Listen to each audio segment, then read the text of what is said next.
Then this morning we start with you. K-Man, you're talking Tampa Tom. Okay, this was a great story, and one of the lies that Nick Wright has been telling all year, that there was a blood feud between Godwin and Brady over the number 12. Turns out, Peter King had Chris Lick, the Bucs GM, on, and said that old Tampa Tom was thinking about being number 7. And they were like, why number 7? He's like, 7 rings. Like, first of all, that would be a very big compliment to Michael Vick. I think Michael Vick would love it. Second of all, biggest flex in the history of the jersey world if you turn to number 7. But I got a new idea, Jenna. You got TB12, that brand is established. You get your 7th ring. Now what are you gonna do? Everyone who wants a Tom Brady jersey already has one. They got the Patriots ones, you got the Bucs ones. Switch it up. Go for number 8. This is already out there. Go for number 8. Put everybody on notice next year, assuming that you win. Change your jersey, sell a bunch of jerseys. Savvy move, pro bono from your buddy Kevin Wilds. Love it. I love it, Kevin. 7. Hey, I have a question for you guys. If I asked you to paint me a picture of confidence, would showing up for work in a Brinks truck not qualify as the masterpiece of all masterpieces? Jalen Ramsey exudes self-confidence, whether it's on the field with his play, whether it's off the field with his GQ interviews, showing up for work with a bunch of cash behind him. That is what you call confidence. Not this year. This year he came into the season, great season, a little quieter, took it down about 500 notches. He was a little more subtle in his approach to post-game press conferences. We didn't hear much from Jalen Ramsey. Never was this more evident than when he was asked about why quarterbacks throw his way. Take a listen. Really subtle. 9 out of 10 times, after I make a play, I really be thinking in my head, like, why they even try me? Why the quarterback try that? 9 out of 10 times after I make a play, I'm thinking, why they even try me? Jalen Ramsey. Perhaps everything I said was wrong. Versus. All right, speaking of quiet confidence, you got your Kansas City Chiefs. Can they defend their Super Bowl title?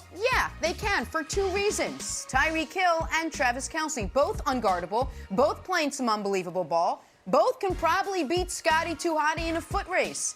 Here's Patrick Mahomes on his top 2 targets.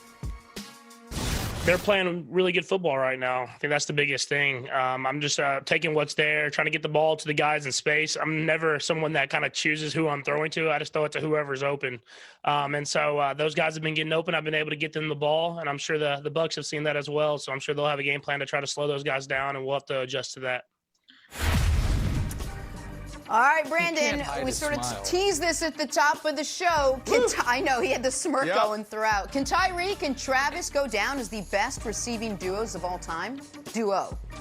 Whoa, whoa, whoa, whoa. They're definitely amongst the greats, but I don't think they're going to go down as the greats, because when you think about duos, you think about Reggie Wayne and Marvin Harrison. You think about wide receivers, right? When you think about these guys, you have a tight end and you have an athlete. That's what you have. And the reason why this is an interesting conversation is because when you ask guys who their top 5 wide receivers are, the guy that's always overlooked, the guy that mostly missed the cut, is always Tyreek Hill. Like, I did it earlier on this season, and Nick, you were like, Brandon, but what about? And then Essay, one of my friends, she's like, Brandon, what about? She's also from Kansas City. I'm like, you know what? You're right. We just had DK Metcalf and Justin Jefferson on I Am Athlete, and they gave their top 5, and neither one of them picked neither one of them picked Tyreek Hill. So I think there's this thing around Tyreek Hill where we think about him more of like a Devin Hester type guy, an athlete, instead of a wide receiver. He is redefining what it means to be wide receiver. So I'm glad that we're having this conversation, because it's time for us to respect what this dude is doing. You can put him in any type of offense with any quarterback, and he's still going to be prolific and electrifying. So Nick, right now, I don't think so, because the narrative around this guy, and we haven't said it, but it's more of like, you're Devin Hester, you're an athlete. So there's a lot to unpack here. Just real quick, that Mahomes soundbite, and we could play every soundbite he has from now until the Super Bowl. I guarantee you he's going to have that same kind of look. That wry, I'm hiding my smile, because I don't want to say the Chiefs are overconfident, but I think the Chiefs believe they can score 45 points in this Super Bowl. So go ahead and pack that one away. You can see it through I'm just letting you know. Now, as far as this specific question. That is a lot to unpack. The best receiving duo. Just look at him. He's like trying to hold back a laugh almost. Best receiving duos of all time. Back. Let's go through the list just quickly. Lynn Swann and John Stallworth were the first great duo. It's impossible to compare their numbers to any of the contemporary duos because the game was so different. But that was the gold standard initially. And then some people would say Rice and Taylor, but that's got a bit of a Jordan and Pippen feel to it, where it's one guy was so great, the other guy wasn't quite on that level. And then you've got 3 all-time duos. Our former colleague and friend Chris Carter and Randy Moss set the gold standard, but they only did it for 4 years together, but the numbers are out of this world. Brandon mentioned Marvin and Reggie. The problem is they actually only did it for 3 years together at a super high level, 04, 05, 06. The best receiving duo over a long period of time is Holt and Bruce. They had an 8-year run together that was absolutely remarkable, and they won a Super Bowl together. Well, Kelsey and Hill are halfway to those 8 years, and their numbers are out of this world. In their 4 years together, they already have more yards than Carter and Moss together had in their 4 years. Their touchdowns are off the charts, and they're both under contract for Tyreek the next 2 seasons, Travis for the next 5. So it is not unrealistic, Wilds, to say they could go down as the most prolific receiving duo of all time. What Swann and Stallworth obviously have are the multiple rings. Well, these two guys are 9 days away from their second ring. So they win on Sunday. They one or two of them have another big playoff performance. Tyreek already had the biggest play of last year's Super Bowl. Kelsey had the touchdown to get the Chiefs back going in that Super Bowl to start the comeback.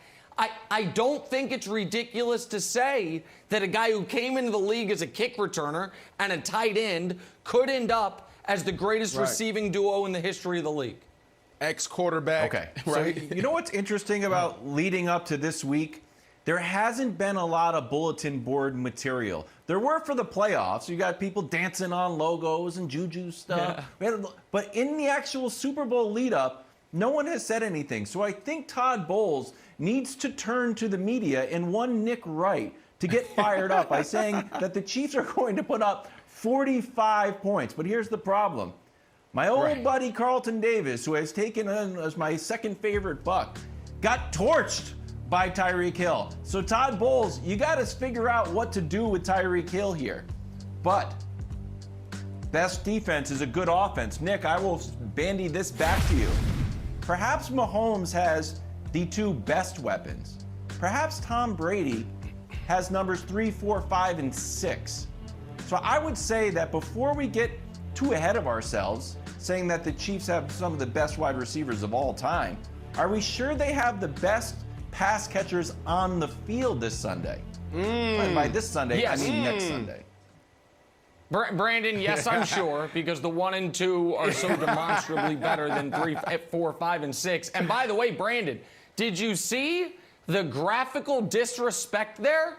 Scotty Too Hotty, the fastest man alive, doesn't even make the graphic. Scotty Too Hotty doesn't even make the graphic for our old buddy Kevin Wilds, Brandon. Wow.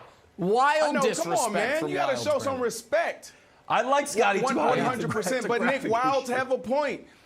You got those guys on the other side can get it done, and it's only been 5 or 6 games that they've really elevated to what we thought they would be coming into the year. They struggled all year. Now everybody's starting to find their way within this offense. So that's a great point by Wilds. But Nick, you said there's a lot to unpack here, and I can't just let you off the hook here. And I'm gonna be quick. All right, Jenna. But you talked about, look at Patrick Mahomes' face. You see that smirk, and he's hiding his smile because he doesn't want to seem overconfident. Nick, I've been watching film, buddy, of that first matchup between those guys this year. And I'm telling you, after that first quarter, it was locked down. You need to go watch the film a little bit more because quarter 2, 3, and 4 was a totally different ball game. Watch it. I think that little smirk that you're seeing is him kind of a little nervous, Nick. Wow. Yeah, and right. I think it's him saying, remember that first quarter? We're going to do that in quarters 1, 2, 3, and 4 because it's the Super Bowl.